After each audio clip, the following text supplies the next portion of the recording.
when you are causes of job burnout. Yes, you are right. What you all shared earlier on, that is correct. It says here some things that through that list. Let me share with you what happened to me. I already shared with you earlier on. My causes. This is your cause. Now my one, like I shared, if you look here, unclear job expectation. That's the same as me. I did not know what my management, what my boss wanted. There was no clear picture. Poor job fit. I think that suits me as well because I'm not in training development. Yes, I am a trainer. But I don't know what is, for example, training development. You must know, training, training needs analysis. You must know how to be able to claim HRDF. Elements like that, that's not my forte. So I knew it was not for me. And I'm the type, I don't like to sit in the office. I like to move about. I don't know how to sit in a nice office with the aircon, have a big room. I don't know how to do that. I'm more on the floor. On the floor, that's me. So maybe that was one of the things. I got job burnout because I was not the right fit for the job. And then of course emotional exhaustion. For me, yes, it was. I'm just gonna go through the elements that was my cause. Yes, I was emotionally exhausted because why simple? Forever having disagreement with my immediate superior, with my COO. Yes, it would tire you out. And then in the end, you just come to realize, is it worth it? That's why I shared with you number of elements early on. All right, with that also, these when it comes to symptoms of job burnout, there are number of elements. They are physical, they are behavior. These are some of the elements. So here, I think some of you has indicated, when it comes to physical symptoms, you feel tired and drained. I think that's where you all had it. That's where you shared earlier on. And then you are forever feeling sick. That is because you don't have enough rest. And then, my dear friends, if I'm not mistaken, Aiman and your friends, you said the traveling caused you a lot of tiredness because you go back home late. Okay, my dear friends, you must identify when you got the job. This is what my friend did. I'm just going to share with you a friend of mine. My friend lives in Kajang, works in KL. Okay, when you have a distance like that, you know it, no matter what, yes, it is going to tire you out. So to save cost, to save time, you got to rent a place here in KL. I know you might think, what? Why don't it? Sometimes you have to do things like that. If it's a distance, because the thing is, my dear friends, you can't run away from the jam in KL. You can't. When I was working in KL, my dear friends, I stay in Bangi. I stay in Bangi. My office was in Jalan Ampang. Truthfully speaking, I did not mind traveling because you know why? I am an early bird. So after Solat Subuh, I will shoot already. That's why I get into KL. There is no jam. That's why traveling was not an issue for me when I was working full time. When I was working with Generation 2000, I used to get to work early. And then I used to go home late. One, because of my job, and number two was because I didn't want to go against the jam. Forget it. I thought I finish all my work, whatever, and then by 8 o'clock, I leave to go home because then I will beat the jam. That was me. But you, my dear friends, you must know, how can you overcome it? Because you cannot leave it, prolong it. Because in the end, we ourselves will be suffering, All right, those are the other elements. You get frequent headaches. I shared with that already. You have no appetite. Your sleeping pattern will be changing. All these elements you will have. However, if you have any chest pain, shortness of breath, sleepless nights, or heart palpitation, that's why I said to you, anxiety. Please see someone. Because for myself, when I was job burnout and I knew I had anxiety because I had those symptoms, and I did see a specialist. Because for me, it was not healthy. And then I did not take any drugs. Normally they will give you some drugs and medication. I'm not into, I've never taken Panadol. If I have a flu also, I don't take any drugs. I'm not like that. I've been brought up not to take any medication. So what I did was I went to the Chinese, you have the Chinese healthy kind of, what do you call it? You have that Chinese shop, right? That sells all the traditional, all the, what do you call it? Organic kind of like healing, that's what I took for my anxiety. There is an actual supplement that can help you to actually help your heartbeat.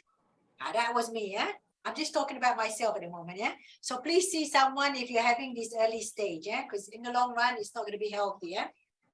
All right. Emotional, yeah? Earlier one was physical burnout. Now we're talking about emotional burnout. Okay, when it comes to emotional burnout here, you feel that you are doubting yourself, yeah? You feel such a failure. We talked about feeling helpless, you feel trapped, you feel defeated, yeah? Detachment, and you're feeling alone. And then, of course, you feel loss of motivation.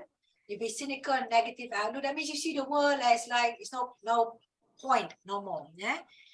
Decrease in satisfaction and a sense of accomplishment. Okay, with me, my dear friends, when I was working, when I knew I had severe burnout, detachment, like I shared with you, I did have it. Yeah, I didn't want to talk to anyone in my office, not at all. Yes, it was lonely, yeah. But one great thing, yeah, about me is, like I shared, I had after work, I had solid friends, yeah, which means my sisters, and I have great friends. So I normally call them when I finish work. I say to them, "Are you free? Can we have a coffee? Can we talk?" And I will let it out. You must find ways here to overcome it. Being alone, there's nothing wrong with being alone, yeah, my dear friends, yeah. I felt good here being alone because I did not want to be in an environment where people are so-called fakers, yeah. I don't want to be in that world. I hope you know what fakers mean, yeah, or two-faced. I hope you know what it means. If you don't, let me know and I will explain it here. So I was happy. I choose to be alone, but not all want to be alone. So please bear that in mind, yeah.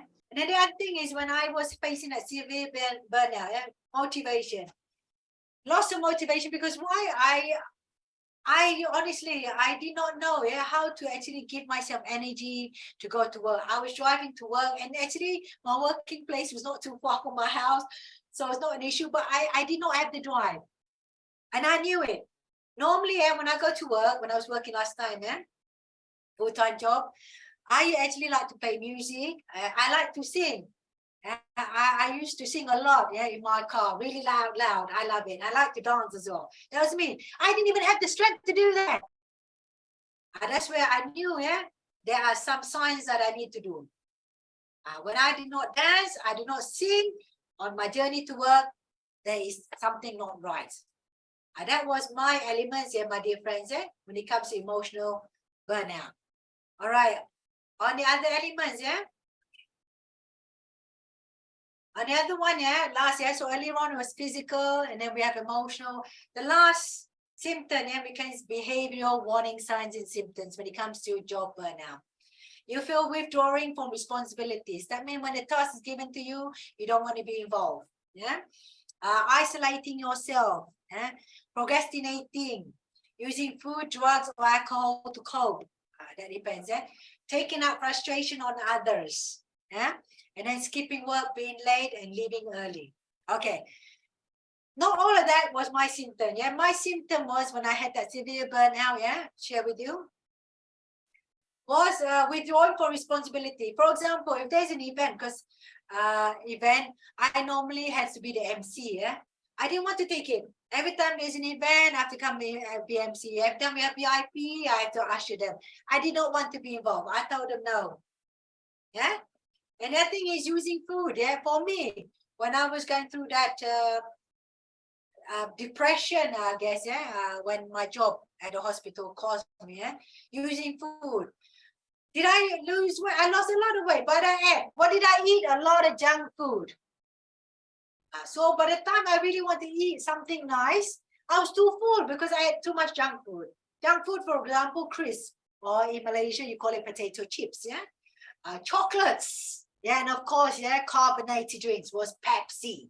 I used to take because you want to channel it because you don't know what else to do. Yeah, so those are your comfort kind of thing for you to overcome it at that particular time for me. Yeah, all right. The other thing is, last but not least, for me in my particular situation, yeah. Of course, slowly the MC came in. Coming late now, I've never come in late. All my years of working, I've never ever, I don't know how to be late, to tell you the truth, yeah, never. Yeah? How frustrated I am with my job, I've never been late. However, I used to, when I finish work 5:30, I'll be at the thumbprint 5:30 shop, and then I go. And that's not me actually. Yeah? That was my sign. Yeah? So my dear friends, that was my experience of working after being on your, running your own, becoming a freelance. And then due to some challenges, I had to go back to full-time job. Yeah. And that was the challenges I had. Yeah.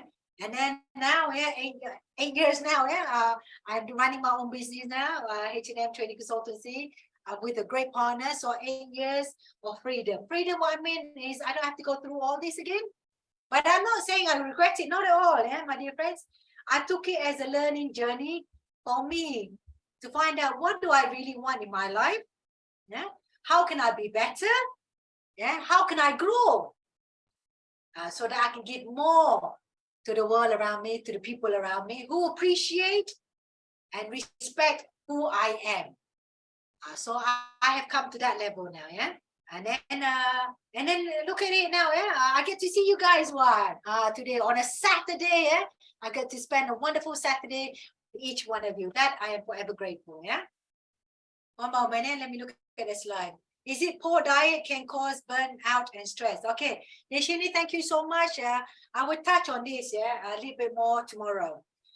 It is very true, my dear friends. When you actually channel what you feel into poor diet, it is a sign of stress, and yes, it is a sign of coming to burnout. Yeah, so avoid that as much as you can. Yeah, but then at that particular time, whatever I see also, it may not be making you happy, because at that particular time, for me, truthfully speaking, even I know at the end of the day, when my good friend and my sister keep telling me, stop drinking carbonated drink, stop taking the potato chips, it's not, you knew they were telling you, but at the end of the day, that's what made you happy. I'm not gonna lie, that's what made me happy. I enjoyed it so much because at the end of the day, it made me happy. However, for that particular moment only, it made you happy. So when I calculated, how much, I spent on junk food, it was a lot. And then I calculated, on my health issue, it could be serious. Yeah. So then I stepped back and I said, is it worth it? It's not. For that particular time, yes, it gave you joy. All the junk food, for me, junk food and everything else. But with that, my dear friends, you can see here, you may be on the road to burnout if the following. This is just a summary. Every day is a bad day. You think that every day is a bad day. Or every day you wake up and tell, oh my God, I have to go to work. Oh my God, I have to see that building. Oh my God, I have to see my boss again. That is a sign already. And then the second one is caring about your work. Seems like a total waste of energy. That's a sign. If, for example, you think that, what do I want to care about whether I meet the deadline or not? I don't care whether I email this person or not. I don't care whether I call this client or not. That is also a sign, your road to going to burnout, when you have no interest at all in what you do. And the third one is you're exhausted all the time. I think this is very serious. If you feel very, very tired, that's already a sign, that you are heading towards burnout, my dear friends. It could be exhaustion of you have so much workload. It could be exhaustion of because you're traveling, like you shared. It could be exhaustion because so much you have to think about, so much you have to achieve. So much expectation. That is also a sign, my dear friends. And the number 4 is the majority of your day is your focusing, on minute stuff, so you feel a bit dull and things like that. And last but not least, you feel nothing you've done makes a difference, so you don't feel appreciated. Again, like what happened to me, through all the 2 years plus now, I work with the organization. But I must admit, the first 7 months when I was with the first CEO, I loved it so much because my CEO gave me the authority to make decisions. So I felt appreciated. I felt I was part of, I felt a sense of belonging. After the 7 months onwards, so almost a year and a half, that's where a lot of things came my way. So that's why I felt that at the end of the road, I was not appreciated. So again, my dear friends, these are signs. If you are feeling a bit burnt out, these are some signs.